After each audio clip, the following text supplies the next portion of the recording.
Hi friends, అందరికీ good evening friends. నేనైతే ఈరోజు బాలామృతం పిండితో దోశలు చేశాను ఫ్రెండ్స్. చాలా టేస్ట్గా ఉన్నాయి. నేనైతే ఒక దోశ తినేసాను ఫ్రెండ్స్. టేస్ట్ మాత్రం సూపర్గా ఉంది. బాలామృతం పిల్లలకి ఇలా ఇస్తే దోశ రూపంలోనైనా కానీ, ఇడ్లీ రూపంలో కానీ, అప్పలు చేసి కానీ ఇలా ఇస్తే మాత్రం బాగా హెల్తీగా ఉంటుంది ఫ్రెండ్స్. Healthy food friends. ఇందులో విటమిన్స్, చాలా విటమిన్స్, ఏ విటమిన్ కానీ, B12 అన్నీ, BC, D అన్నీ, కాల్షియం ఇవన్నీ ఇందులోనే ఉంటాయి ఫ్రెండ్స్. బాలామృతం పిండిలో చాలా విటమిన్స్, జింకు, ఐరన్, సల్ఫర్ ఇవన్నీ ఉంటాయి ఫ్రెండ్స్.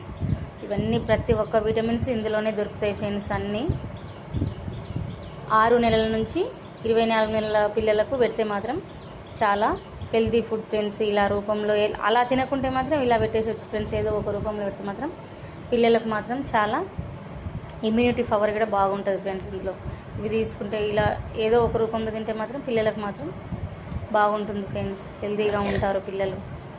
ఓకేనా ఫ్రెండ్స్, బాయ్ మరి.